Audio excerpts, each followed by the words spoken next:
The Immaterial Games Podcast with these guys. So 2 weeks, 2 storms. Oh yeah, 2 weeks, 2 storms. This one is called Dennis this time, isn't it? Yeah, because they alternate between male and female and go up the alphabet alphabetically. Wait, that sounds stupid now that I say it. It goes up the alphabet alphabetically. Yes. You know, as opposed to randomly. We're just going to roll a 26-sided dice and see what letter of the alphabet it is. Ah, it's landed on Z. Oh, well, here's Storm. Oh, wait, female. Zendaya. Ah, female, sorry. Yeah, that's I was just getting a little bit, troubled of where we were going with that. But, oh well. Like storms, they end up in the eye of one eventually, and this is the eye of the video gaming world. This is the Immaterial Gamers Podcast, episode 81. 81? It's a special one. Ooh, why it's so special? It's only special because we've got a video game movie review that I was, hopefully looking for Steph to be around on, but he's dead. Oh! That's supposed to be the one about the Sonic. Yeah. I cannot help you with it because I have not seen it. Oh well. Well, I will, and I guess you'll get to listen. I don't want to. Spoiler alerts. Well, it's gonna be weird. I'll try and do it as spoiler less late. Yeah, as lack of spoilers as possible. So, we'll get there. But, who are here this week? Well, there's myself, Ryan, and this week I am this Millennium Falcon bottle opener. Are we going with the bottle opener the light side today? of the Force. Yeah. Okay. So I'm a bottle opener. So we've got Dariusz. So yeah, my name's Dariusz. If you don't remember yet, after 81 episodes, of which I've been on half of them ish. Yep. So I am a clock tower opener. Clock tower bottle opener. Yeah. Nice. And you know what my cool thing is? You can rotate my arrows. Oh, hold on. We can rotate your arrows. Yeah. Mechanically, not, manually. You have to rotate them manually, but yeah, you can always make a good time for beer. Yeah.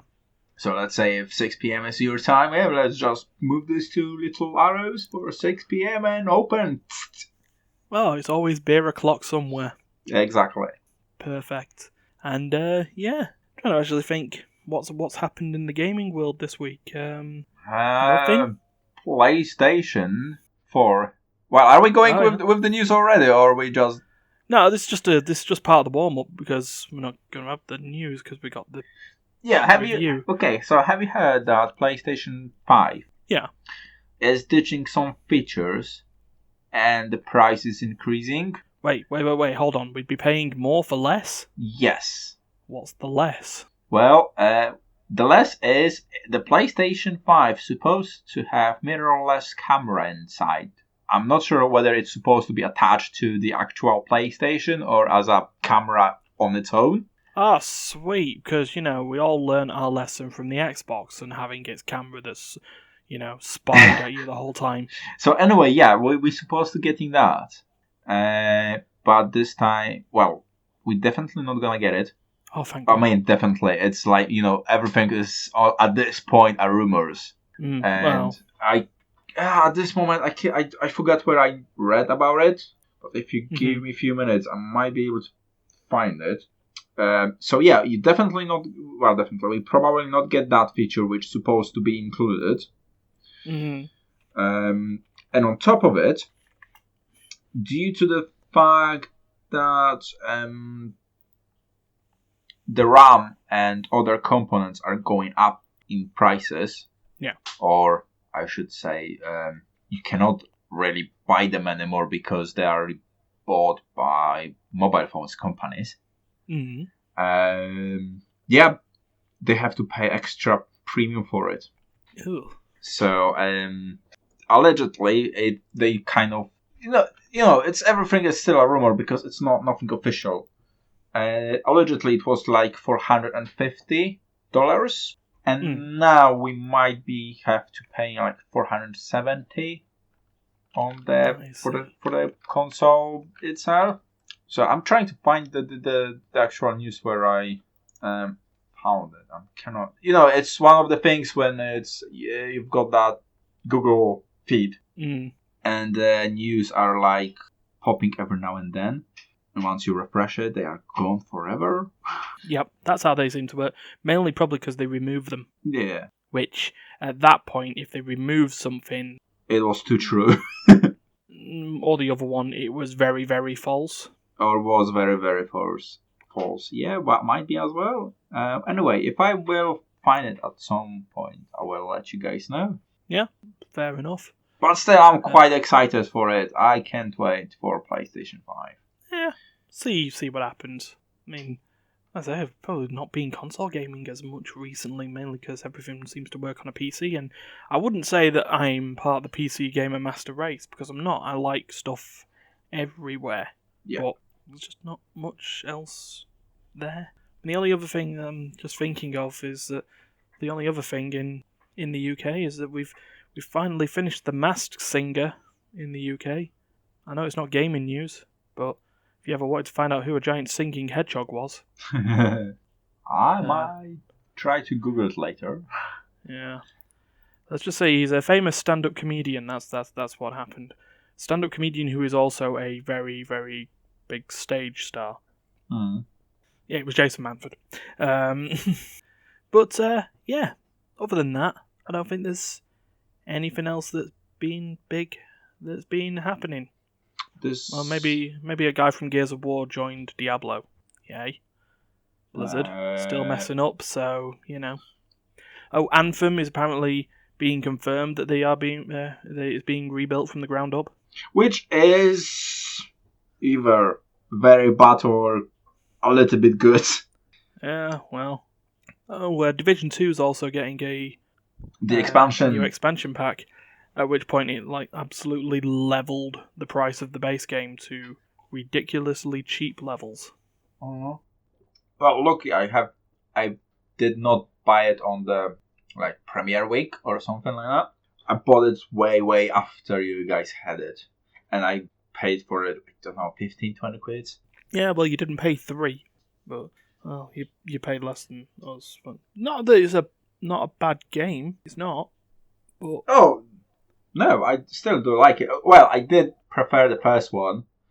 I'm not sure what is about it that I really like the first Division, not really the second. Hey, well, at least second had animals that, had collisions. Yeah, there is that. That's the reason that Duncan, that was his I'm out point for Division 2, for Division. Birds flying through buildings, So no collisions there. But, okay, sorry of stopping, breaking you. I found the news where I kind of found it. Okay. So it's on the T3.com. Okay. PlayStation 5 could end up being a lot more expensive than initially thought, thanks to a potential shortage of parts, according to a new report.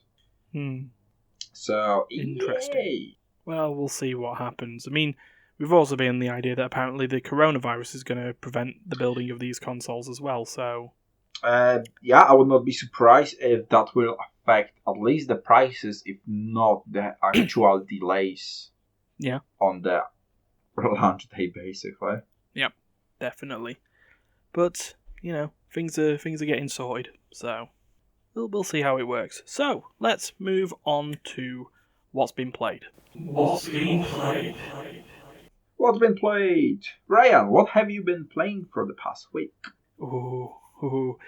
Well, since I have got my new iPad, my iPad mini, whatever it is edition, I think they just call it iPad mini 2019. Just keep it simple. Better than trying to call it 7th generation iPad mini 7241. So, yeah, I've got that. And so I've been going back and playing some, let's say puzzle games, or a series of a puzzle game called The Room. Hey, The Room. Yeah, they are good games. So made by Fireproof Games, starting in 2013, and then I don't know what the most recent release date was, but they've done 4 of them. The Room 1, the Room 2, the Room 3, and the Room Old Sins, which I'm just gonna check what it is. Oh, it's raining. Ooh. We'll keep this bit cut out, but it's got really, really dark, really, really fast. Because of the storm. We've got the storm. So, the Room Old Sins came out January 2018. But, yeah, Fireproof Studios are the ones that made it. It is it's a BAFTA-nominated game. Well, in fact, I think some of the Room games may actually be an actual BAFTA award-winning game. Ooh. But, yeah, I just love them. To bring them in, they are sort of touchscreen designed puzzle, effectively like escape roomy sort of things, but you're delving in to them instead. Where it's sort of set in the early 1900s. You're a guy who's been invited by your friend who doesn't have a proper name. They're just called AS, and they leave you a present in a safe, and then says you need to be smart enough to open the safe. You do some puzzles. A lot, like say, you'll use touchscreen things, so like using your fingers to turn the box around in 3D space, performing puzzles, sliding stuff around. Using all your motion devices that you would have on a phone or a tablet. And in the first Room game, it's opening a box, which opens another box, which opens a table. It has a weird idea of sort of spatial mechanics, because of the fact that there is in this world there is, your elements, your classical elements: earth, wind, fire, water, and in the Room and the series of games there is another element called null, and you get a little eyeglass or like a lens that you can use, and if something's made out of this null, it has other puzzles inside as well. And so the story of the first game is sort of, opening this box, finding what this friend wanted to show you, and learning that the guy went pretty insane, and had also forgot to tell you that he disappeared. Ooh. So it sounds like some sort of like escape rooms, isn't it? Yeah. Well, that's the thing. It's like you're going into the box. The Room 2 is more escape room based, because by this point, spoilers, but it is the series is 8 years old now. Yeah. But where were we? Yeah, the second one is more traditional escape room based.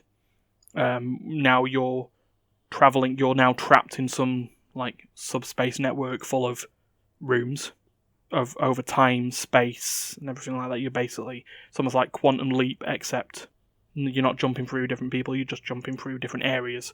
Again, you're still trying to track down AS, and finding out why they led you here. And it's just like, well, so I can tell you what you need to do. And you eventually find him. He's been dead for years. Ooh, that's not helpful, I suppose. No, but then says, well, you found me, so you haven't gone through the millions of rooms that I will have, so you should be able to escape. And, eventually escape you do. But you're always getting new little features each time, new little ways to solve puzzles, stuff that you may have, you may figure out later on down the line. The way that it does it as well, it does use the traditional escape room or the live escape room style of giving you ways to go that sort of leapfrog on each other, so you don't just solve the puzzles in a linear fashion. You can branch off, solve a couple, and get to the end that way. So that's nice from there. I'm in the middle of the Room 3. I've completed the story mainly. So now you have like bits and bobs to figure it out to like finish the game 100%. Yeah, because this is how this one works. The Room 3 was the first one to have multiple endings. Ooh. So yeah. So depending on which puzzles you solve, and which there's the main. So there's the main puzzles, the main rooms that you have to do. But while you're going through it, there are like because it's like there's like a hub room, which is different from all the other room games because you just went through each room one at a time. You'd always go back to this hub room, and there are other puzzles in the area. It doesn't tell you how to solve them. You just keep going and going through the end. And I got through to the last puzzle, and it turns out that the guy who had brought you here and wanted you to help him was the most evil bastard, and the only way that he can keep powering his evil bastard stuff is by trapping you forever. And then the game gives you the option to go back to the hub world before you do that final puzzle, and then turns the hints off. Like, go solve all the puzzles. I'm not going to tell you how. Yeah, just do it. Yeah, just do it. But yeah, you learn at that point that the craftsman, is what they're called, who is not AS. AS is dead now. Yeah. So, yeah, you learn that he is a bastard. And so you now need to try and sort of try and defeat the craftsman and the element of null. Because this guy wanted to also just release null to the world. And apparently it's a bad thing. And as for the room Old Sins, I've not played that yet. Once I've got one of the other endings on the other game, I will do. Sounds like it's a really interesting, escape room game with a nice story twist to it. Yeah. So it has a little bit of a plot, and it's got them in the form of letters and scrolls and stuff that you can do to pull things up. And each game is designed to be played one after the other. Okay. So you can get the first room for £1, and you get a couple of hours of gameplay out of it. I'm on the room 3 at the moment. That cost, I think, £3, and through all that, I've done 3 hours worth of stuff, and this is while trying to solve the optional puzzles as well. So there's small amount of time, drop in, drop out, and they're good. I would give a hearty thumbs up and a suggest, especially if you like those sort of like point and click adventure puzzle games and escape rooms, and you don't have 5 friends and 80 quid lying around. Because as much as we love the escape room, it's not a cheap. No, it's not a cheap hobby. Yes. So, yeah. So that's what I've been playing. So, Dariusz. Well, I've been playing. Well, yesterday I've been playing a few board games. Okay. I've been playing a board game this afternoon, or I should say noon. And also yesterday, Stefan has visited me with his Switch. Okay. So we had a game of the Mario Kart 8.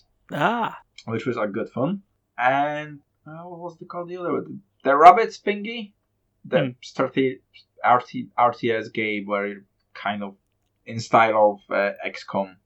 Oh, yes. You know which one? The Mario Rabbids hybrid one. Yeah. So you having your team, each member have a special abilities. You're going around the corners trying to shoot the other rabbits or characters, and you're trying basically to win it. It was both of those games were good and fun. However, they are not mine like selling titles, if you know what I mean. Yeah. If I will end up getting Switch, I will be buying completely different. Well, slightly. I might still get the rabbits thing. But I don't think I will be getting the Mario Kart. It's still okay. It's still a good game, but it will be not my first choice of a game to buy for the console, as I would prefer to play Zelda and probably Luigi Mansion. Yeah, those are my two first selections of games which I would buy with the Switch. Yeah. So anyway, both of these games were good to play, especially with the Mario Kart. That it's a great game for 3-4 players because you can share the controllers if you have them. Yeah, it's just I like that. It's just especially with the normal Switch as well. You've got your 2 Joy-Cons that you slide onto the main console, but they take them away. They are 2 pads. Yes, exactly. So two tiny pads, but they're 2 pads. That's what we have to praise Nintendo for.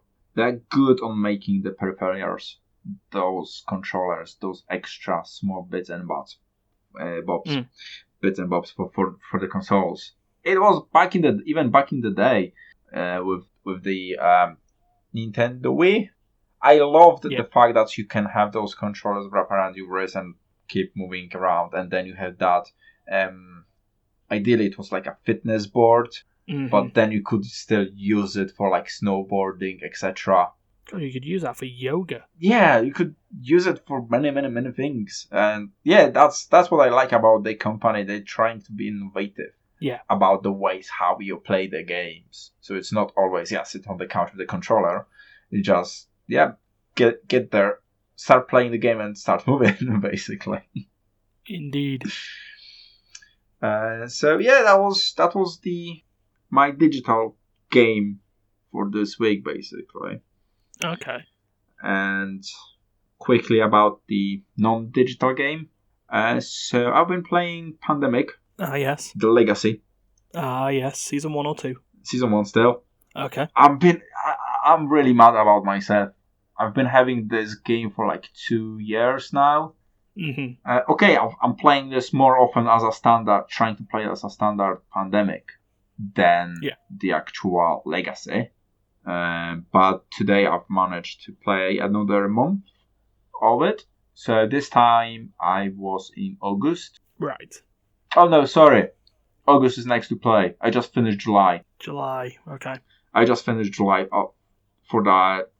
First, because you can have two games in each month. I was just about to ask, was it the first or second game that you... Yeah, the first. Well, if you win the first one, that's fine. You carry on. But if you lose the first one, then you have the second one. And this time around, it was the second one.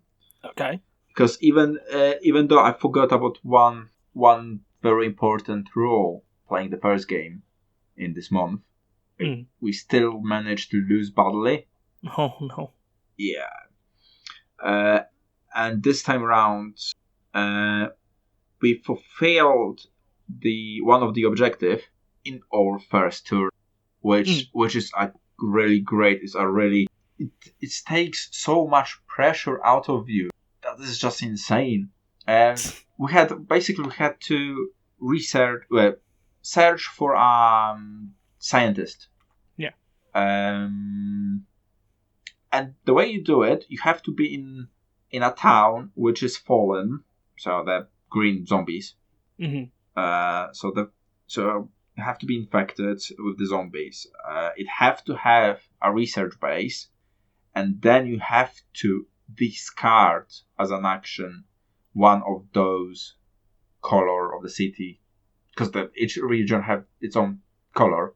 So you have to discard the card of this color to search for the virus.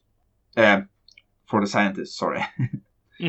And the rule says if there is a quarantine in that city, then you have +1 for research. Right. And if you have the card which matches the name of the city you are in, that's +2 to research. So in one go, discarding 3 cards, 3 actions, that would be ideally just 3 research points. However, due to these bonuses, which let's build the quarantine first and then do the action, because that makes more sense, we receive additional 4 points. So immediately we got one of those tasks solved. So we found the scientist, which is not at the big change for this month anyway, but it's a task which you have to fulfill, and you have to fulfill 3 tasks in the game in each month. So that was 1 already out of the way. So it was much more easier to focus on the other 2 than trying to scramble around them up with 3 different objectives. So yeah, I can't wait to play more, because there are still 3 boxes to open, 5 months to go. Yeah. So there have to be something interesting going on soon, because you have to open the boxes, isn't it? Well, yeah. So yeah, surprises! I can wait. Fair dues. Oh man.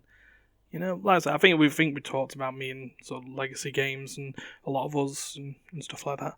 want to bring the infamous board game nights back, but yeah, that will be a really soon. great idea. Yeah, and then see what happens. I know you and I've got so many Stefan were doing a legacy. secret project, weren't you? Ooh, you do? Well, yeah, Steph ruined it for you. You have just a quick look up in the Discord. Yeah. Oh, right. Yeah, I know. Yeah, the picture. Yeah. Yes, I am in the middle of creating a secret project. I want to have the full season ready before release. Mm-hmm. So there will be no, a week without the content or anything like that. Yeah. So what I'm planning to do is do it in seasons. So, for example, for one season will last for 3 months. Mm-hmm. And every week there will be one video. So anyway, quickly, what's about my secret project? Because it's not secret anymore. Everyone knows about it. Well, they know now. Yeah.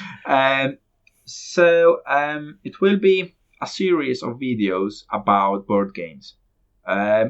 Mainly, the focus will be having a series of at least 3 videos per game. Mm-hmm. First video will be an unboxing. Okay. Second video will be an overview and rules. Yeah. And third video, it will be an example of a gameplay. Okay. And if there will be a game which we and the audience really like, we might, and especially if there will be a legacy campaign game, we might do a full series of videos about this campaign as well. But that's on kind of a side note. At the moment, I'm trying to focus on having for each game those 3 videos. 3 bits. Yes. Yeah. Sweet. So I think it will be interesting for our audience to see how the games look like when you open it, about the quality of the components. Mm-hmm. We will describe the rules of the game to them, so they can try to understand what it's about, or even watch it before they play their own game. Yeah. So they don't have to go through all the pages. And then there will be actual gameplay, so they can see whether they will like the game or not. Fair. So yeah, that's a small secret project. I'm working on it, trying to. Well, I need a little bit of help from other people to make it happen. Mm-hmm. And Stefan was here yesterday to help me out. Yeah. So yeah, it's getting together. Looking forward to it. Yeah. Sorted. Right. So we've discussed some little bits of newsy stuff before we moved on. We've talked about some video games and board games, and we talked about a not so secret project anymore. Yep. So it is time to move on to our main event. I say main event, it'll probably be about 10 minutes because my partner in crime isn't here this week. Steph is dead. Da da da. He's asleep. Is he? It's clear. Oh yeah, because he was on the morning shift. Ooh, bad Stefan. Yeah. Bad boy. But on Valentine's Day, so this the podcast comes out on Tuesday, so 4 days ago, me and Steph went and saw a film. A date? No, it was not a date. We took our dates and various other snacks to go watch this film. Remember all the way back in was it October or August last year, something like that, when they had the original Sonic the Hedgehog design shown to us? Yes. And us and the rest of the internet went, and what the fuck was that? That didn't really look good. I didn't really like it. No, it didn't look good. And then, they delayed it and they said, well, we're going to change the design and we're going to bring it back out on Valentine's Day. And we made a joke then that said, right, well, on Valentine's Day, me and Steph will go see it. That joke became a reality. We saw Sonic the Hedgehog on Friday, and one of us here at least is going to give a review of that film. So without further ado, self-inserted film review music. So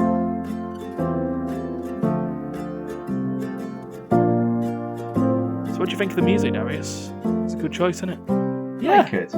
Yeah, it's good, isn't it? It sets the tone. Oh, the yeah, atmosphere. definitely. Yeah. So, Sonic the Hedgehog. What is it about? Well, it's about Sonic the Hedgehog. Of course it fucking is. Is it? Yes, it's... I thought it's about mushrooms. No, not exactly. There is a mushroom planet. Don't think too much of it. So we'll do like sort of the beginning because that's not really massive major spoilers. So it is obviously a film that was produced by Paramount and Sega as a collaboration that gives you an origin story and an adventure film based on the the blue, speedy rodent hedgehog called Sonic. There's some little tweaks to the origin story, but because it's been disputed of how Sonic was Sonic. Anyway, generally, sort of the games and early comics of it was that Sonic was just generally a normal hedgehog who got some boots and after an experiment gone wrong became the fast blue thing. They don't do that in this one. Simple origin story. He's always been blue and fast and ends up on Earth. He's got some special rings that allow him to teleport from place to place with your mind's eye. Now seriously, think of where you want to go and apparently throw the ring, and that's what sends you there. So that's sort of how they get... So instead making the rings being a collectible items... They're a teleportation device. They're a teleportation device. Yeah. So that's how that works. And it kind of does bring in for the video games, those times where you end up through the giant rings and you end up in a bonus stage and stuff. Oh, yeah. I guess, technically, that makes that there. But, so it follows Sonic as he's jumping from safe world to safe world, and he's spent most of his life on Earth. His favourite comic book is The Flash. He has a personal gym, which is the inside drum of a washing machine. It's got the high enough RPM for him to actually do his workout. And yeah, he's just, sat there chilling out. Unfortunately, he's very, very lonely because he's been told he's got to stay hidden forever because people want his powers. That's how that seems to work. Other characters in there then involve James Marsden, who was Cyclops in one set of X-Men films, which I believe it was the newer ones. Okay. I think. No, it was the older ones. The original trilogy. Oh, so he's done, three then, yeah. Yeah. So he's the sheriff of a very, very tiny town called Green Hills. Yeah. But we'll just move that on. And Jim Carrey as Robotnik, who in this case isn't just a mad scientist, but he's a special ops bounty hunter mad scientist. Has apparently dealt with as one of the lines in the film says, he's dealt with wars in Pakistan and Turkmenistan. Whatever that is. Well, someone says, yeah, it's not a real country, and he goes, yeah, no, not anymore. And it's just your general high funny comedy film that's part road trip and part buddy cop film. But generally, I thought it was pretty funny. So it was a good film. Does Sonic look miles better than on the original trailers? Yes, he does. He's still got the weird long legs, but the whole top portion of the body and the head is a lot closer to the original Sonic design. A hell of a lot closer. And, it's so the design of the character was good. Characters, they bounce off each other pretty well, particularly between Sonic and Tom, which is the name of the sheriff in there. Jim Carrey steals the show again with his absolute manic 90s movies. Yeah. Act. Just this is the best Jim Carrey. I mean, that being said, I enjoy The Truman Show, and yeah, sure, he was a bit balmy in that, but that technically was supposed to be a serious film. But don't read too much into it. Other cast, can't remember. Some of them just are not there because it really only matters about a couple of characters. Though there does seem to be a bit with Tom's wife Maddie, who is a vet, and her his sister-in-law hates his guts, and there's just a few character interactions with her. It's just a little bit mental, but yeah, generally it worked out well. Scenes moved through pretty well. It wasn't too ham-fisted. You could tell this was a film that was designed initially probably under the Shrek blueprint. Okay. Of stuff that's being, the stuff that's got all the stuff that a kid would want to watch, but also enough sort of innuendo and jokes that would allow adults, a parent to stay there and enjoy it as well. Not just and that's the thing that I've had on that. People have turned around and said, "Oh yeah, this is purely a kids' film." It certainly didn't look like it in the cinema that we were at. There were a lot of kids, and their parents were there, but a good half of the screen was filled with adults, people, friend groups going out there. There weren't any couples, which was weird. Odd. Being Valentine's Day when we went and saw it. But I would suggest that it's actually not a bad film. Along the lines of sort of Detective Pikachu, not a bad film. Detective Pikachu probably has it over this, but yeah, it certainly wasn't the train wreck. Oh, that's good. That people thought it was going to be. Yeah, because I think that's the main thing which everyone, especially fans, were afraid of. Yeah. That when they release the Sonic, the movie, it will be so bad that it will be full up big time. Yeah. And so this is the bit that you might want to plug your ears for, though, Darius. It's looking like people want to release a sequel to this. Okay. I already know there is a post-credit scene. So you know of the post-credit scene. I don't know what it is about, but I know there is. Okay. So there is a certain character that pops up at the end of the post-credit scene that suggests there is a sequel to this. Ooh. Is that Dark Sonic? No. Damn it. No. Think about it this think about it this way, though. Here's a clue for you. Well, what appeared in the second Sonic game? Don't know, never played. A certain side character? Oh, the Fox Lady. Oh, sweet child. Tails isn't a lady. Oh, Tail. I thought it's not. Okay, fair enough. No. But, yeah. We're still in spoiler warning for all this anyway. Yes, Tails appears at the end of the first film, which would highly suggest that there is going to be a second film, and they become the best friends that they always do. Well, they do have like a couple of characters from Sonic, isn't it? Well, I mean, it's got Robotnik. It had Sonic. Tails has been introduced. There are bits at the beginning that would lead you to think that they would add other characters as well. I don't want to sort of explain, but if you looked closely, you'd know who they are. Yeah. So, we'll say there's another couple of games where you learn about the history of that race. But, yeah, there's like other little Easter eggs in this as well. It's like... Was it Mario one? Hey? Was it a Mario one? No. Smash Bros? No, I mean Sonic the Hedgehog based Easter eggs in a Sonic the Hedgehog film. I'll go for it. There's a bit where Robotnik is studying the MacGuffin of the film, and the power goes out in his truck, and he turns a torch on, opens a control panel, and he's flicking switches, that just say truck, power. And then directly underneath them are a bunch of switches that say self-destruct sequence, but above them it said badniks. Badniks being known as the robot creatures that you smash to get the animals out of in the games. Yeah.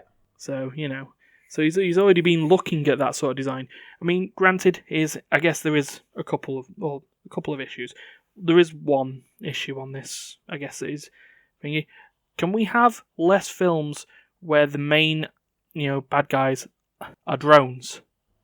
Enough with the drone armies, please. Between this, Far From Home, even in games, fucking Ghost Recon Breakpoint, not that anyone plays that tosh, but drone army in that as well, You've got the fucking Punisher. You've got the guy who played the Punisher, and he's a background character for a drone army. Come on! So that's one issue. The other, me and Stefan thought of this when we left. With the post-credit scene with Tails in, if that was always going to be the thing, right? You'd have to assume that they were always looking for sequel potential and they were going to have Tails there.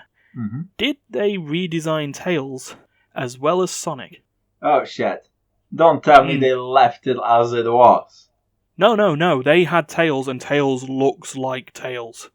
It's like, in the sense that Sonic, looks closer than he did. Tails looks to the Tails. Looks like Tails. Was that always the case? And if not, what the fuck did it look like? Well, we might find out on like a secret, not really secret, but when they're releasing our DVDs. Yeah, oh god, original designs. Yeah. Concept art. Oh, I want to see it now. Great, you ready to have nightmares again, mate? Because, oh, Jesus. But yeah, in terms of that, we don't usually do review scores. We don't usually do reviews, but we're going to be doing. But yeah, scores aren't a big thing. But if we were going to give this a score, I'd say it's a solid 7 out of 10 rings. Okay, so worth a watch. Yeah. Not a blockbuster, excellent movie to win many Oscars. Yeah, it's not going to be Parasite material here. And then there is the thing that most many times the movies which win a lot of Oscars are crap. Yeah. Though that being said, this is apparently box office weekend openings have come out, and it's a hit. Okay. So, you know what, Sega, Paramount, well done. You looked at a mistake and you rectified it. It's a shame.